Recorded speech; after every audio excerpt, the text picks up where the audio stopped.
اب یہ بڑی سادہ سی بات یہ سمجھنے والی ہے کہ جو قمری کیلنڈر ہے وہ عیسوی کیلنڈر سے بہت مختلف ہے،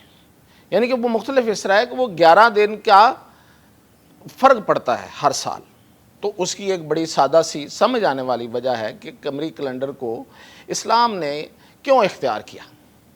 وہ اس لیے اختیار کیا کہ جو اسلام ہے وہ کوئی فکس چیزوں پہ، کوئی متعین چیزوں پہ عبادت کرنے کا نام نہیں ہے، وہ آپ پورا سال عبادت کرتے ہیں، وہ آپ ہر موسم اور ہر علاقے میں آپ عبادت کرتے ہیں۔ تو اس لیے یہ جو روزے ہیں یہ گرمیوں میں بھی آئیں گے، یہ سردیوں میں بھی آئیں گے، یہ موسم بہار میں بھی آئیں گے، یہ موسم خزاں میں بھی آئیں گے، اور اس طرح سے آپ پورے آپ کو ایک تنوع ملتا ہے، فطرت کا تنوع آپ کو ملتا ہے۔ اس کے پیچھے جو حکمت ہو سکتی ہے وہ ہمیں فی الحال یہی نظر آتی ہے۔ تو اب وہ جو 11 دن کا ایک ڈفرنس ہوتا ہے ہر سال، تو اس کو جو ماہرین ہیں انہوں نے ایک فکس کیلنڈر بنا لیں تو اس میں کیا حرج ہے، وہ کسی طرح سے بھی قمری کیلنڈر ہی کہلائے گا، وہ قمری کیلنڈر ہی بنے گا۔ تو اس لیے اس پہ فکس ہو جانا کہ نہیں، آنکھ سے دیکھ کے اگر پاکستان پورے ملک میں اس وقت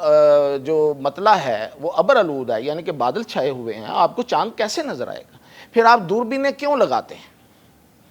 تو اس کا جواب یہ، آپ دوربینیں بھی لگاتے ہیں، آپ بادل ہونے کے باوجود چاند کا اعلان کر دیتے ہیں۔ آج اگر چاند نظر نہیں آتا تو کل ہم تصور کر لیں گے کہ چاند نظر آ گیا، تو وہ ہمیں کس نے بتایا؟ تو وہ سائنس ہی بتا رہی ہے۔ تو اس لیے اس کو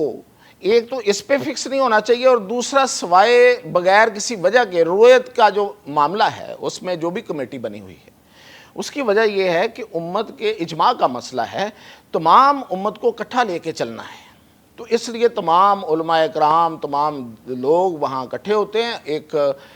صلاح عام ہوتی ہے کہ آپ اگر دیکھیں تو بتائیں، اور سائنسدان یعنی کہ جو وہ لوگ ہیں اس کے محکمہ موسمیات کے اور اسپارکو کے وہ موجود ہوتے ہیں، اور اس میں علماء اکرام ایک فیصلہ کر دیتے ہیں ساری چیزیں دیکھ کے،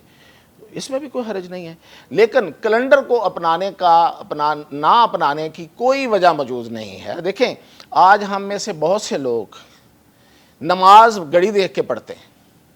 اذان سن کے بہت کم ہوتا ہے، ہاں پڑھتے ہیں بہت سارے لوگ وہ بھی ہیں، لیکن کیا ہم اگر اذان نہ سنیں تو پھر ہماری نماز نہیں ہوتی؟ بالکل ہو جاتی ہے۔ تو اسی طرح کیلنڈر جو فکس ہے، اگر ہم آنکھ سے رؤیت نہیں کر پا رہے تو فکس کیلنڈر جو ہے وہ بھی ماہرین بناتے ہیں، اور ان کے پاس ظاہر ہے کہ اس کی ریزننگ ہے، اور وہ ہمارے جنہیں ہم علماء دین کہتے ہیں اس پہ متفق ہو جائیں، تو یہ دونوں چیزیں ساتھ ساتھ چلیں، وہ بھی رؤیت کریں اور وہ بھی اس پہ جو ماہرین ہیں ان کی رائے جو ہے وہ بھی شامل ہو۔ تو یہ معاملہ جو ہے نا، اس کو کوئی اتنا بڑا ایشو ہر سال جو بنتا ہے ہمارے ہاں وہ نہیں بننا چاہیے۔ دوسرا، میں نے کچھ علماء سے فضائل کی بات کی، برکات کی بات کی، تو ایک بڑی لائٹر سی چیز ملی، میں نے کہا آپ کے گوش گزار کر دوں کہ اگر آپ کسی خاص عادت میں مبتلا ہیں، عادت سے مراد یہ ہے کہ آپ چائے زیادہ پیتے ہیں، آپ کو چائے، سگریٹ بہت پیتے ہیں آپ، یا آپ کو بڑی کریونگ ہوتی ہے کہ آپ نے ہر وقت جو ہے نا، ہر روزانہ جو ہے وہ کوئی نہ کوئی جنک فوڈ کھانا ہے، لیکن اب آپ کو احساس ہے کہ آپ کے لیے اچھا نہیں ہے اور آپ کو اس سے نکلنا ہے، تو روزہ بہت مفید چیز ہے، اس کے لیے بڑی رحمت ہے اس میں کہ آپ اپنی سگریٹ سے جان چھڑا سکتے ہیں، جتنے بڑے آپ چین اسموکر ہیں کم ہو جائیں گے۔ اسی طرح اگر آپ چائے زیادہ پیتے ہیں، کافی زیادہ پیتے ہیں، اور ڈاکٹر نے کہہ دیا کہ اب آپ کے اسٹمک کے لیے اچھی نہیں ہے یہ دونوں چیزیں، تو آپ اس سے بھی جان چھڑا سکتے ہیں۔ آپ جنک فوڈ سے بھی جان چھڑا سکتے ہیں، ہیلدی فوڈ لے سکتے ہیں، پورا ایک مہینہ آپ کے پاس پڑا ہوا ہے، اور اس میں جب آپ مہینہ اینڈ ہوگا تو آپ کے جو ٹیسٹ بڈز ہیں وہ بالکل تبدیل ہو جائیں گے، وہ آپ کو وہ جو چیزیں جو آپ کو کریونگ ہوتی ہے ان چیزوں کی، وہ کریونگ ختم ہو جائے گی، یعنی کہ جو طلب جسے ہم کہتے ہیں، کریونگ کہتے ہیں، تو وہ ختم ہو جائے گی۔ تو یہ اس کی برکات میں شامل ہے۔ تو آپ کے گوش گزار کرنی تھی، بہت برکات ہیں اس پہ جتنا ہم غور کریں، لیکن میں نے چونکہ علماء اکرام سے، ڈاکٹر سے بات کی تھی، تو آپ کو میں نے ضروری سمجھتا تھا کہ اس سے آگاہ کروں۔ اجازت دیجیے۔